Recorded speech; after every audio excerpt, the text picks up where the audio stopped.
Welcome into the DRF Sportsbook betting breakdown. It's the college basketball edition. It's the Pro Bowl weekend. We could care less about the NFL Pro Bowl, so instead, we're diving into college basketball. I've been following along, and I cannot wait for college basketball season to be fully upon us. I love the Super Bowl. I can't wait. But I also can't wait for the day after the Super Bowl, and all of us sports bettors turn our attention to the college basketball world. We're breaking down two college basketball games that are big time. We have Battle for Tobacco Road between Duke and UNC, and we're going over to the Big 12, of course, to break down Kansas and Iowa State in what is shaping up to be a massive Big 12 showdown between the two schools.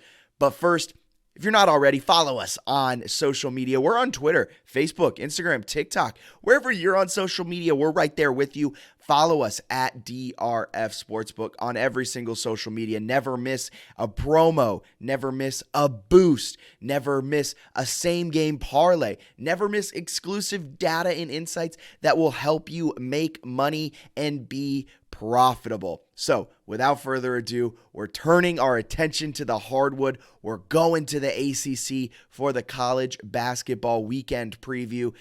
UNC heads to Duke to take on the Blue Devils. The 15-7 Tar Heels take on the 16-6 Blue Devils. It's going to be a really, really great game, as both of these teams, you see with their 7-4 ACC record, come into this game pretty evenly matched. UNC comes in off of a loss to Pitt, which I'm crediting to the fact that they had kind of overlooked Pitt, which is a middle tier, bottom tier ACC school, kind of had overlooked the Panthers and had their sights set on this massive rivalry game. And that's what caused the kind of second half meltdown. UNC ended up losing by 1 at home to Pitt. Now they're on the road to take on Duke. Look, there's a lot of things that go into this game, and I've been following along with UNC a little bit this season. UNC has one of the best post players in the nation, right? They have Armando Bacot. And early on in the season, they weren't necessarily feeding him all that much, but as of late, they've kind of figured out how to. 51.4% of all of UNC's points come from two. They're ninth, which is ninth in the country, and they get to the charity stripe at a really high rate. So they're playing inside out more. But the issue is the fact that their three-point shooting this season has been absolutely atrocious. This season, the Tar Heels are 304th in the nation in three-point shooting percentage. Let me remind you, there's only 363 teams in the entire Division I. So they are in by far the bottom third. They aren't a good three-point shooting team, yet for some reason, being 304th in shooting percentage, you'd think you'd be in the lower third in threes taken. They're kind of in the middle of the pack. They're 186th in the nation in three-point attempts per game. They average 21.5 threes per game, and at shooting it at about 31% on the season, they're averaging about 6 makes a game, so you're leaving a lot of points out there, and that's a big reason they've been losing so many close games, and they haven't been looking as strong. And it bothers me because you have Armando Bacot. I really think you should just be pounding it inside a lot more often than they are. Caleb Love, he's all right. Leaky Black, all right. These guys just haven't been able to hit at a consistent clip behind the arc. Leaky Black, more of a defender, but Caleb Love, his kind of lack of shooting ability has been really apparent for the Tar Heels this season. He has a sub 100 offensive rating, and that's not what you want out of a guy who's one of your go-to kind of scores, especially last year during that run that they had. He was kind of that guy. He's a streaky shooter. He plays really well against Duke, so maybe he figures things out again in this game, but on the season, that's not necessarily what's kind of been the MO of this team. UNC, though, even with all of those issues, even with being one of the worst three-point shooting teams in the nation, they're so good and so efficient from inside the arc that they're still a top 30 offense, according to KenPom. Duke, on the other hand, also struggles from shooting deep, and they actually struggle at shooting the two at a consistent rate. They're 156th in the nation in two-point percentage. these two teams match up really well. And UNC, according to Ken Palm right now, looks to be about a 3-point underdog. I actually like UNC to cover that and potentially even win this game, but I think it'll be a close game throughout these two teams, very evenly matched. The metrics show that they're very, very similar. So I think UNC and Duke keep it in a close game. Neither team really gets out to a huge lead at any point. And I mean, UNC is really good at getting to the line. They're really good at hitting their free throws. So I think if UNC's in a close one late, they may be able to keep it close with some free throws late. And it comes down to the fact that I think UNC has maybe the best player on the court, maybe the best player in the ACC, but maybe I'm too high on Bacot. Maybe that's just a me thing, but I think he's going to be the best player on the court right now. And I think they also have the potential to have the second best player on the court if Caleb Love wants to show up. And because of that, I think this is a fantastic bounce back spot for UNC to get this big time win in the ACC. I mean, you're sitting at 7-4. Duke is going to be near the top at the end of the game, much like the Big 12 game we're going to be breaking down in a little bit. This may have some postseason ACC tournament implications, some seeding implications. So not only is it a massive rivalry game, it's also going to be a huge game for postseason kind of tournament seeding-wise. And as we head into February, we only have a handful of games, 2 handful games left. This is a big-time game. I think UNC +3 here is the play. Moving on from that game, we're heading on over to the Big 12. I love this game. The 18-4 Jayhawks hit the road to take on the 15-6 Iowa State Cyclones. These two teams played earlier this season at Allen Fieldhouse, the home of the Kansas Jayhawks. And it was I believe Kansas came away with a 62-60 win, an absolute barn burner, fantastic, instant classic between these two teams. And now we head to Hilton, where Iowa State gets to host Kansas. Iowa State, one of the best defenses in the nation, takes on Kansas, which is one of the most well-rounded teams in the nation. Kansas is 9th in Ken Palm, and they have the 16th best defense. Iowa State, on the other hand, the 11th best defense. Where these two teams separate and why Kansas, I think, may be the play for this game, Kansas has the much better offense. They're 19th in offensive efficiency, according to Ken Palm, where Iowa State is 65th. Iowa State has relied extremely heavily on their defense. And I mean, it's paid off for them. Look, they're 15-6. They're 6-3 in Big 12 play. But Kansas might be able to take advantage of some of Iowa State's offensive inefficiencies and be able to capitalize for themselves on the other side. But what this game, to me, is going to come down to, and it's all about Iowa State. And I'm not trying to pander because DRF Sportsbook is in Iowa here.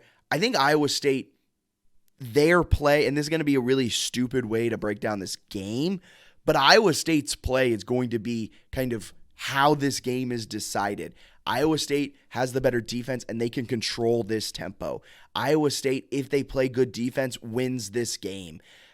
I think no matter what Kansas does on the offensive side, if Iowa State plays a really sound, really solid defensive game, there's no way that Jayhawks win.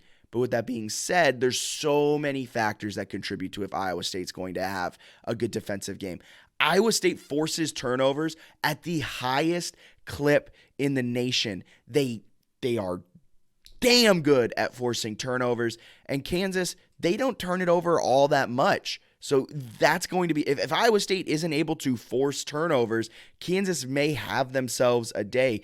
Kansas 92nd in the nation, so they're top third in turnover percentage, where Iowa State forces a turnover on, I believe it's some ungodly number in the high 20% of each possession they're forcing a turnover. But the issue is Iowa State's defense, they force a lot of turnovers.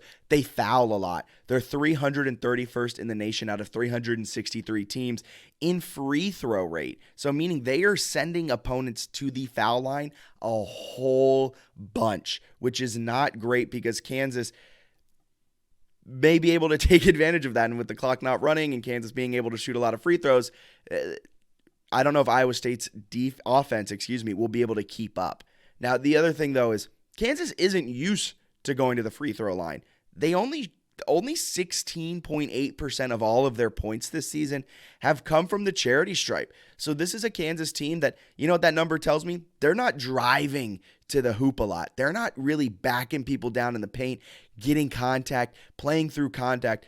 It tells me they're kind of settling for jumpers, playing from the outside in, and not taking the issue to the other team in the paint. So they may be in kind for a wake-up call taking on Iowa State at Hilton, because that atmosphere is going to be absolutely raucous. So I think it's going to come down to this, and I don't want to blame the refs, but I think this game comes down to how the game's called from the referee point of view. If they let them go out there and play their game and be a little bit more physical, I think Iowa State wins. But if it's a quick whistle, if some of the guys get into foul trouble, if they're not able to play necessarily the same physical brand of basketball that the Cyclones want to play, it may be in the favor of Kansas. These are two extremely evenly matched teams. This game is going to have a huge implication on Big 12 seeding come the end of the year. Both are 6-3 in Big 12 play this season. And I mean, if you pick up this win, you have that head-to-head.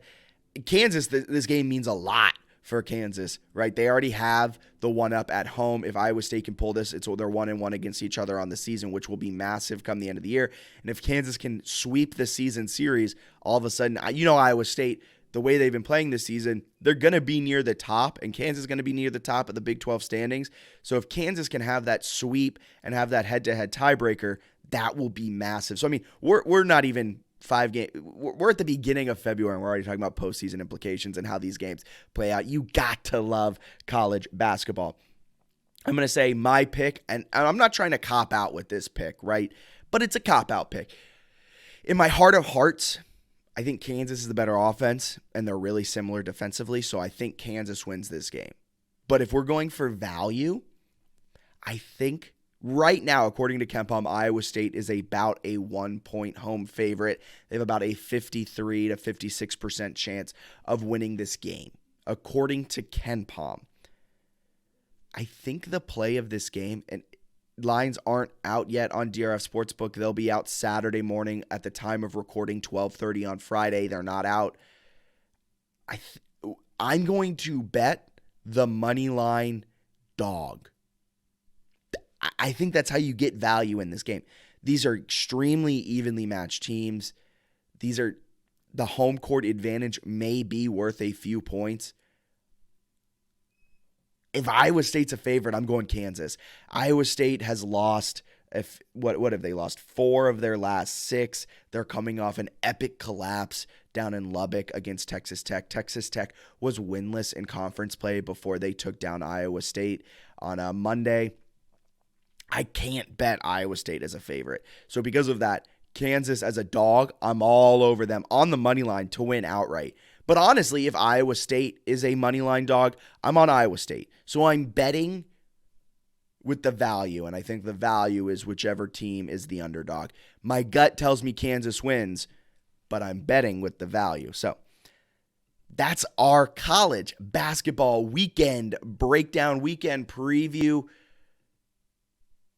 We'll be back breaking down more college basketball. We'll be back breaking down all Super Bowl stuff coming up. And if you're not already, just a friendly reminder, follow us at DRF Sportsbook. You'll get up-to-date promos, props, boosts, insights, data, analytics, everything you need to become a profitable better is at DRF Sportsbook. So head on over there, follow us, Twitter, Instagram, Facebook, TikTok, wherever there's social media, we're right there with you. Thank you for tuning into the DRF Sportsbook Betting Breakdown. We'll be back next week with more college basketball breakdowns and with Super Bowl prop bets, game previews, everything that you can imagine for the Super Bowl. We're coming with you next week. Have a profitable weekend. Let's win some moolah. See you guys.